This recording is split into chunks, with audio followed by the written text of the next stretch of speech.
Number 1, ఎంత సంపాదిస్తున్నామన్నది ముఖ్యం కాదు, ఎంత ఖర్చు పెడుతున్నామన్నదే ముఖ్యం.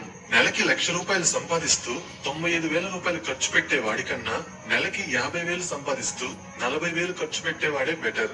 నెలకి ₹1,00,000 సంపాదించినా కూడా ఇతను 5,000 మాత్రమే సేవ్ చేయగలుగుతున్నాడు. కానీ ఇతను 50,000 మాత్రమే సంపాదించినా కూడా 10,000 సేవ్ చేయగలుగుతున్నాడు. మీ సంపాదనకి వాల్యూ ఉండాలంటే వీలైనంత తక్కువ ఖర్చు పెట్టాలి, ఎక్కువ సేవ్ చేసుకోవాలి. నెంబర్ 2, ఎమర్జెన్సీ ఫండ్ ఖచ్చితంగా ఉంచుకోండి. మీ జీవితంలో ఏ క్షణంలో ఏదైనా జరగచ్చు. జాబ్ పోవచ్చు, లేదా లాక్డౌన్ లాంటి సిచ్యువేషన్ రావచ్చు, లేదా బిజినెస్ స్లోగా నడవచ్చు, లేదా హెల్త్ ఇష్యూస్ రావచ్చు. సిచ్యువేషన్ ఏది చెప్పిరాదు, సడన్ గా వస్తుంది. ఏమీ కాదనే నమ్మకంతో ఉండద్దు. మీ దగ్గర కనీసం 6 నెలల ఖర్చులకు సరిపడా డబ్బులు ఉంచుకోండి. ఆ డబ్బులు మీకు చాలా ఉపయోగపడతాయి. నెంబర్ 3, డబ్బుల్ని సేవ్ చేసుకోండి. మీ నెల సంపాదనలో ఎంతో కొంత సేవ్ చేసుకోండి. మీరు నెలకి ₹100 సంపాదిస్తే అందులో కనీసం ₹10 సేవ్ చేసుకోండి. 50-30-20 రూల్ ని ఫాలో అవ్వండి. మీ నెల సంపాదనలో 50% నీడ్స్ కోసం, 30% వాంట్స్ కోసం, 20% సేవింగ్స్ కోసం ఉపయోగించండి. నీడ్స్ అంటే house rent, car EMI, groceries, insurance, health care, అప్పు చెల్లించడం లాంటివి. ఇవి లేకుండా సర్వైవ్ అవ్వలేము అన్న వాటి మీద మీ నెల సంపాదనలో 50% ఉపయోగించండి. ఒకవేళ 50% మించితే ఖర్చులు తగ్గించుకోండి. తక్కువ రెంట్ ఉన్న ఇంట్లో ఉండండి, చిన్న కారులో తిరగండి. ఇలా కుదిరిన చోట ఖర్చులు తగ్గించుకోండి. వాంట్స్ అంటే movie tickets, restaurant food, vacation, gadgets లాంటివి. ఏవైతే అత్యవసరం కాదో, ఏవైతే లేకపోయినా బ్రతకగలమో అవి వాంట్స్ అని అర్థం. అలాంటి వాంట్స్ మీద మీ నెల సంపాదనలో 30% ఉపయోగించండి. మీ నెల సంపాదనలో 20% సేవింగ్స్ కోసం, ఇన్వెస్ట్మెంట్ కోసం ఉపయోగించండి. వీలైతే నీడ్స్ లో 10%, వాంట్స్ లో 10% తగ్గించుకుని ఆ డబ్బుల్ని కూడా సేవింగ్స్ చేసుకోండి.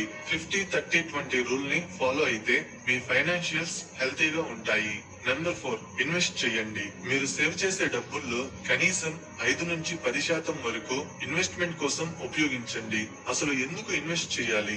ఉదాహరణకి మీరు 2021 సంవత్సరంలో ₹100 సేవ్ చేశారనుకోండి. వాటిని బ్యాంక్ లో ఎఫ్డి చేశారనుకోండి, లేదా సేవింగ్స్ అకౌంట్ లో ఉంచారనుకోండి. ప్రస్తుతం బ్యాంక్స్ 4-6% ఇంట్రెస్ట్ పే చేస్తున్నాయి. 10 సంవత్సరాల తర్వాత అంటే 2030లో బ్యాంక్స్ ఇచ్చే 4-6% ఇంట్రెస్ట్ వల్ల మీరు సేవ్ చేసిన ₹100 ₹160 అవుతాయి. అంటే 10 సంవత్సరాల్లో మీ డబ్బులు 60% పెరిగాయి. అదే 2010లో రిలయన్స్ ఇండస్ట్రీస్ లిమిటెడ్ స్టాక్ లో ₹1,00,000 ఇన్వెస్ట్ చేస్తుంటే 2020లో అది ₹4,00,000 అయ్యేవి. అంటే 10 సంవత్సరాల్లో మీ డబ్బులు 400% పెరుగుండేవి. 2010లో Maruti Suzuki India Limited stock లో ₹1,00,000 ఇన్వెస్ట్ చేస్తుంటే 2020లో ₹8,00,000 అయ్యేవి. అంటే 10 సంవత్సరాల్లో మీ డబ్బులు 800% పెరుగుండేవి. అందుకే ఇన్వెస్ట్ చేయాలి. ఇన్వెస్ట్మెంట్ ని స్టాక్ మార్కెట్ లో ఇన్వెస్ట్ చేయాలంటే మీరు ₹1 ఉంటుంటే చాలు. డీమెట్ 5 మినిట్స్ పడుతుంది. ఉంది కదా అని ఇష్టం వచ్చినట్టుగా ఉపయోగించద్దు. వీలైనంత తక్కువగా ఉపయోగించండి. టైం కి క్రెడిట్ కార్డ్ బిల్ చెల్లించండి. Number 7, CIBIL score. CIBIL score ఎక్కువ ఉంటే లోన్స్ త్వరగా వస్తాయి. లోన్స్ ఎక్కువగా ఉన్నా, టైం కి లోన్ ని తిరిగి చెల్లించకపోయినా, ఈఎంఐ టైం కి పే చేయకపోయినా, ఎక్కువ సార్లు లోన్ కి అప్లై చేసిన, క్రెడిట్ కార్డ్ లిమిట్ లో 30% కన్నా ఎక్కువ ఉపయోగించిన సిబిల్ స్కోర్ తగ్గుతుంది. మంచి సిబిల్ స్కోర్ ఉంచుకోండి. లోన్ వస్తుంది కదా అని అవసరం లేకపోయినా తీసుకోవడం చేయకండి. నెంబర్ 8, ఈఎంఐ కల్చర్ ని మానుకోండి. ఈ మధ్య చాలా మంది ఏం చేస్తున్నారంటే ఏదైనా వస్తువుని పూర్తిగా డబ్బు చెల్లించుకునే స్తోమత లేనప్పుడు ఈఎంఐలో తీసుకుంటున్నారు.